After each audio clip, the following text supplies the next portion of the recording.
Ang multo sa tulay ng Lobo, Batangas. Bago pa man sumikat ang araw, isang matandang tsismosa sa baryo ang muling nagkwento tungkol sa isang batang babae na di umano'y nagpaparamdam sa tulay ng Batangas. Ay nako, si Maria yun. Biktima yan ng aksidente riyan sa tulay nung dekada 90. Hanggang ngayon, naririnig pa rin ang iyak niya tuwing hating gabi. Marami na ang nagsasabing nakita nila ang batang multo, nakaputing damit, basang-basa, at nakatayo sa gitna ng tulay. Kapag nilapitan, bigla nalang nawawala. Pagkalipas ng 15 taon, bumalik si Marco sa Batangas mula sa Maynila. Isa siyang dokumentaristang naglalakbay sa iba't ibang bayan upang magdala ng mga kwentong kababalaghan.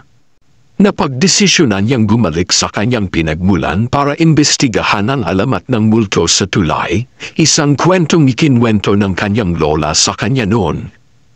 Kung totoo mang may multo, gusto ko siyang makausap, baka may kulang sa istorya natin. Gamit ang kamera, flashlight, at voice recorder, nagtungo si Marco sa tulay. Hating gabi na, at tahimik ang paligid, nagsimula siyang magtanong.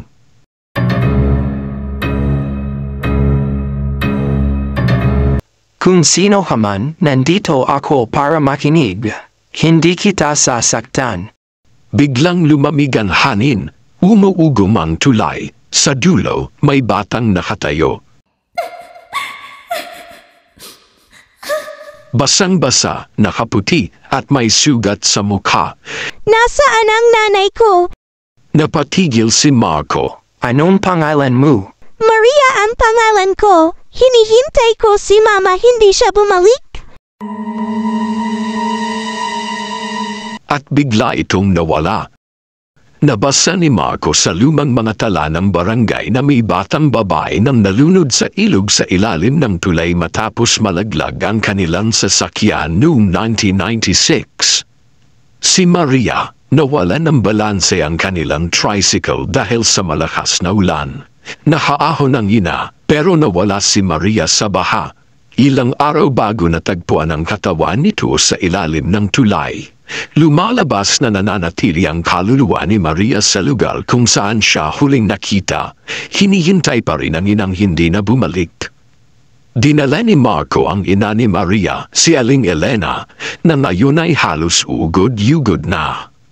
Matagal na siyang hindi bumibisita sa tulay sa takot guilt. Ngunit pumayag siyang harapin ang nakaraan. Maria, anak, patawan.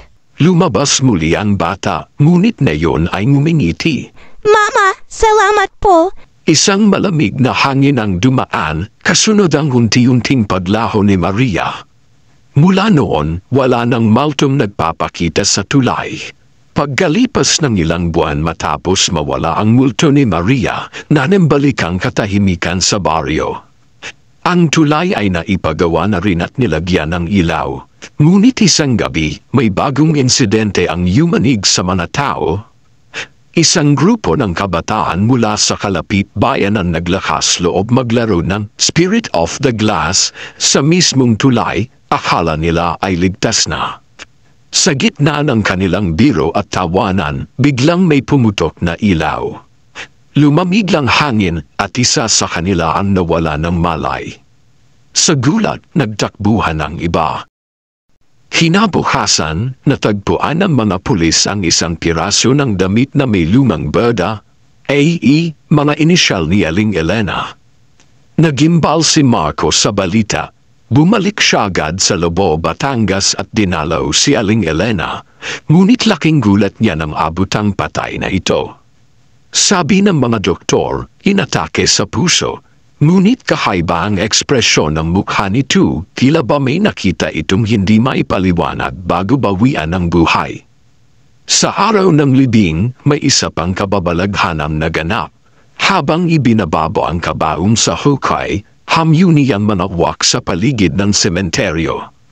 Ang mga bulaklak ay biglang natuyo sa harap ng nicho. Ano na naman to? Simula nang mamatay si Aling Elena, iba na ang nagpaparamdam sa tulay, mas matanda, mas galit. May nagsabing nakita nila ang isang matandang babae, nakaitim, may daladalang rosaryo na kinakalansing habang nakatayo sa gitna ng tulay. Ang mga ilaw sa poste biglang namamatay kapag dumaraan ka tuwing alas 12 ng gabi.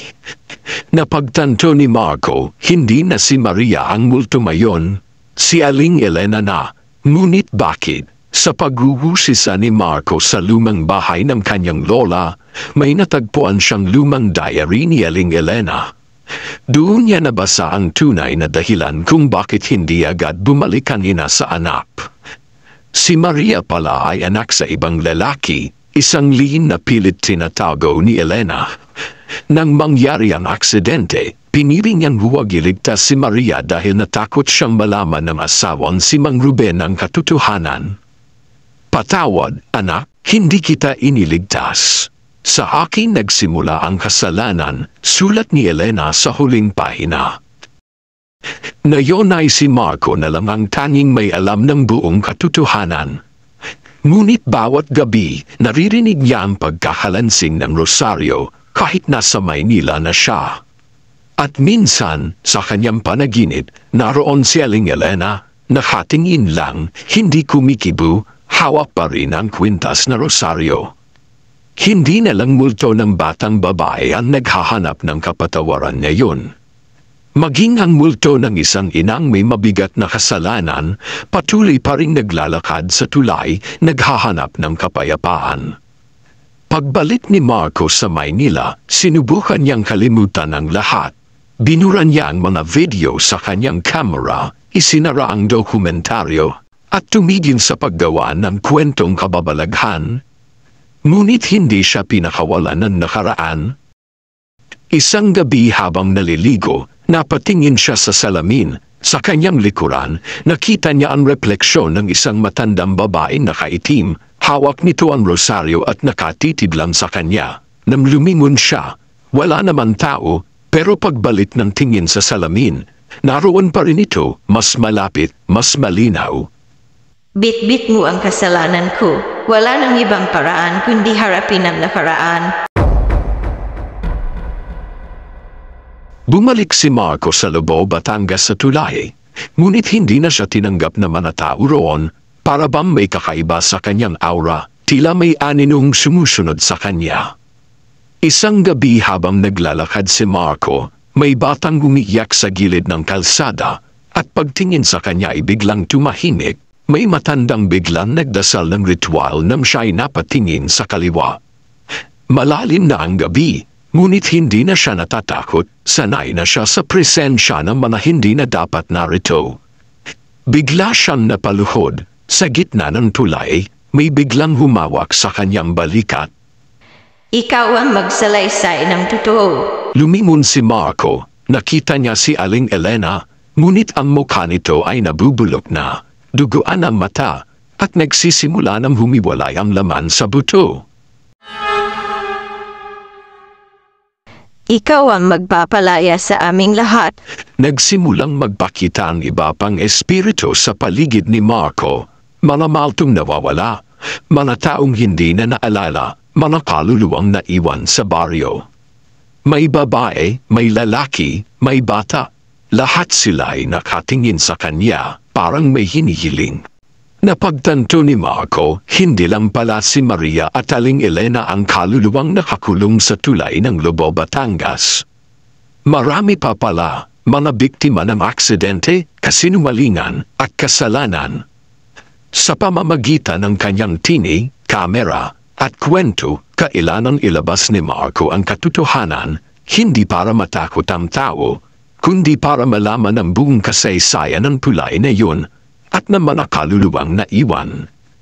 Nagsimula siyang muling mag-record, hindi na para sa kasikatan, kundi para sa paglaya ng mga espiritu, pinamalanan niya itong ang tulay ng mga kaluluwang naiwan. Habang pinapalabas niya ito online, unti-unti niyang nararamdaman ang katahimikan sa paligid. Wala nang bulong sa gabi, wala nang multo sa salamin, at wala nang mga matang nakatingin tuwing siya'y nag-iisa. Hanggang isang gabi, bago siya matulog, biglang may humaplo sa kanyang nuwo. Maraming salamat sa tulong mo. Ngayon matatahimik na kami. Makakalay na kami. Mapupuntahan na namin ang liwanag. Maraming salamat sa muling pakikinig ng maikling kwento. Kung gusto mo pang makinig ng iba't ibang kwento, bisitahin ang playlist ng Pinoy Horror Movie sa aking YouTube channel.